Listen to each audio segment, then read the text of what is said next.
আসসালামু আলাইকুম ভিউয়ার্স। আপনারা কি দীর্ঘদিনের কোনো প্রেমের সম্পর্কে টানাপোড়েনের মধ্যে দিয়ে যাচ্ছেন, কিংবা আপনার পছন্দের মানুষটি কি কোনো কারণে আপনার থেকে দূরে সরে গেছে? অনেক চেষ্টা করেও কি তাকে ফেরাতে পারছেন না? আজকের ভিডিওটি আপনার জন্য। আজ আমি আপনাদের সাথে শেয়ার করব একটি অত্যন্ত প্রাচীন এবং পরীক্ষিত বশীকরণ নকশা, যা মাত্র ৭ দিনের মধ্যে কাজ করে।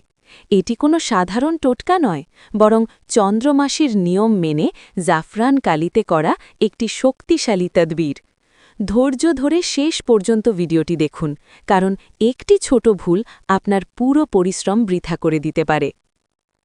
প্রয়োজনীয় উপকরণ। এই কাজটি করার জন্য আপনার হাতের কাছে কিছু বিশেষ জিনিসের প্রয়োজন হবে। ঝটপট লিখে নিন বা স্ক্রিনশট দিয়ে রাখুন। মিসকো জাফরান কালি।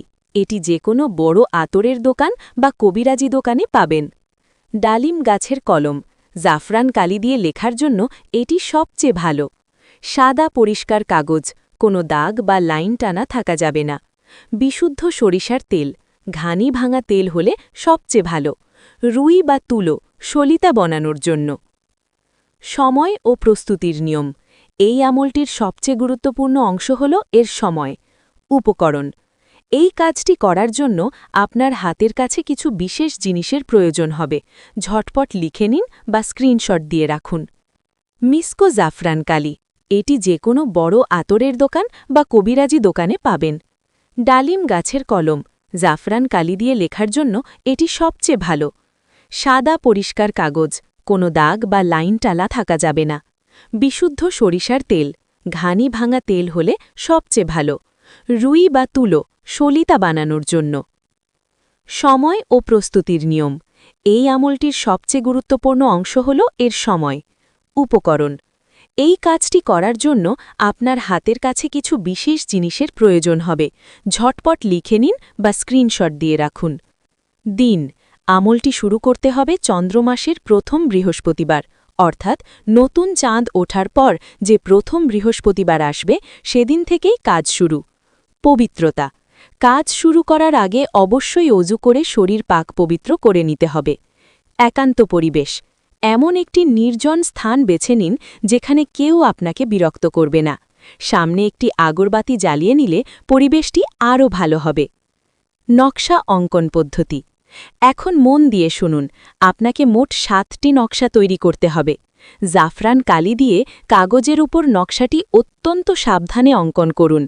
নকশার নিচে অবশ্যই কাঙ্ক্ষিত ব্যক্তির নাম এবং তার মা বা বাবার নাম স্পষ্ট করে লিখবেন। মনে রাখবেন, মনের মধ্যে গভীর বিশ্বাস এবং আপনার ভালোবাসার মানুষের ছবি কল্পনা করে নকশাটি আঁকতে হবে, যেন আপনার মনের টান নকশার প্রতিটি আঁচড়ে ফুটে ওঠে। প্রদীপ জ্বালানোর নিয়ম। নকশা আঁকা হয়ে গেলে আসল কাজ শুরু। প্রতিদিন রাতে ঘুমানোর আগে একটি করে নকশা নিন। নকশাটিকে গোল করে মুড়িয়ে তুলোর সাহায্যে একটি সলিতা বা সলতে বানিয়ে নিন। এবার একটি মাটির প্রদীপ বা নিরাপদ পাত্রে সরিষার তেল দিয়ে সেই সলিতাটি ভিজিয়ে নিন।